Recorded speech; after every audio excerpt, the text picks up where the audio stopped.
নমস্কার সব্বাইকে। তোমরা সবাই কেমন আছো? আশা করি তোমরা সবাই ভালো আছো আর ঈশ্বরের আশীর্বাদে আমিও খুব ভালো আছি। তো আজ আমি আপনাদেরকে দেখাবো কিভাবে ম্যাঙ্গো ক্ষীর বানানো যায়। তো তার জন্য আমি এখানে ১ম এ বিরিয়ানি চাল নিয়ে নিয়েছিলাম। তার মধ্যে কাজু দিয়ে দিয়েছিলাম। দিয়ে ভালো করে ধুয়ে নিয়ে তারপর আমি সেটা দুধ দিয়ে ১ ঘন্টা মতো ভিজিয়ে রেখেছিলাম।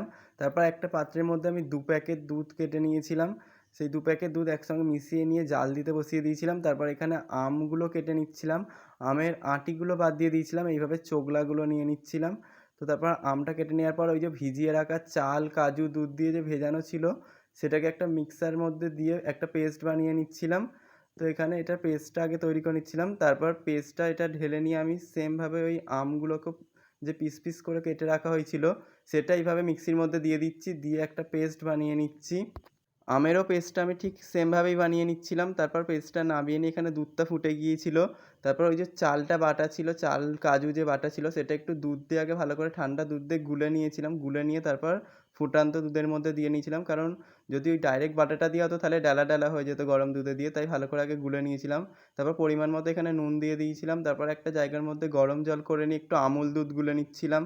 তারপর এখানে আমি আমুল দুধটা গুলে নিচ্ছিলাম। গুলে নিয়ে এখানে আমুল দুধ অ্যাড করেছিলাম ওইটার মধ্যে টেস্ট বেটার হওয়ার জন্য। তো তারপর এখানে আমুল দুধটা অ্যাড করার পরে আমি এখানে পরিমাণ মতো চিনি দিয়ে দিয়েছিলাম। তো চিনিটা দিয়ে ভালো করে মিক্সড করে নেওয়ার পর এখানে আমি ওই আমের পেস্টটা দিয়ে দিয়েছিলাম। দিয়ে খুব ভালো করে নাড়ছিলাম। নেড়ে, নেড়ে যখন হয়ে গিয়েছিল, তো হয়ে যাওয়ার পর দেখতেই পাচ্ছেন কিরকম কালারটাও চেঞ্জ হয়ে গেছে।